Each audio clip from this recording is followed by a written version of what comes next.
All right, guys, we got some breaking news still unfolding here. The White House is responding. More details are coming out about what was said. The U.S.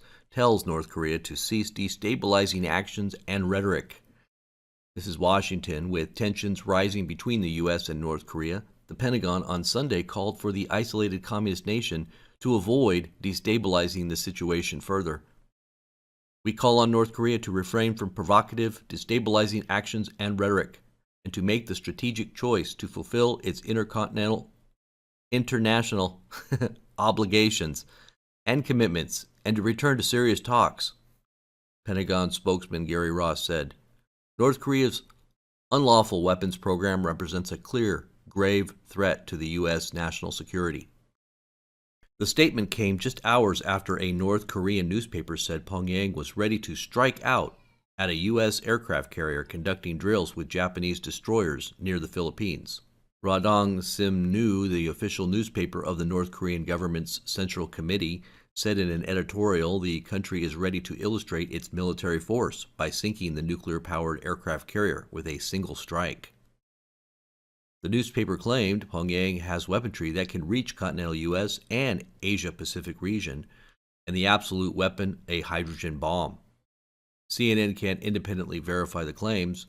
North Korea conducted its fifth nuclear weapons test last September and displayed a series of missiles at a military parade on an important North Korean holiday earlier this month before firing one off, which the U.S. said went down in flames shortly after the launch. President Donald Trump has pledged to rein in the menace of North Korea's nuclear program and has spoken with Chinese President several times about getting China, as one of North Korea's only allies, to put pressure on its neighbor to change course. The State Department said Sunday that it remained committed to directly addressing the North Korean nuclear threat. Provocations from North Korea have grown far too common and far too dangerous to ignore, a department spokesperson said, referring to the country by the acronym for its official name, the Democratic People's Republic of Korea.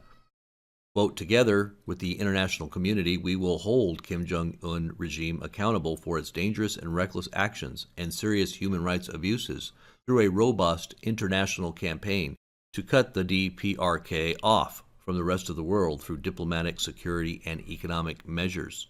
With our allies and partners around the world, we will show the DPRK that the only path to secure, economic, prosperous future is to abandon its nuclear and ballistic missiles program, the spokesman said. We do not seek military conflict, nor do we seek to threaten North Korea, the spokesman added. However, we will respond to threats to us and our allies accordingly. We remain open to talks with the DPRK, but need to see that the DPRK will cease all of its illegal activities and aggressive behavior in the region. The U.S. said Tuesday that it was sending the USS Carl Vinson, a supercarrier, towards North Korea and that the strike group that it leads would reach there by late April. The Pentagon spokesman Ross said the U.S.'s continued commitment to defending South Korea and Japan was ironclad.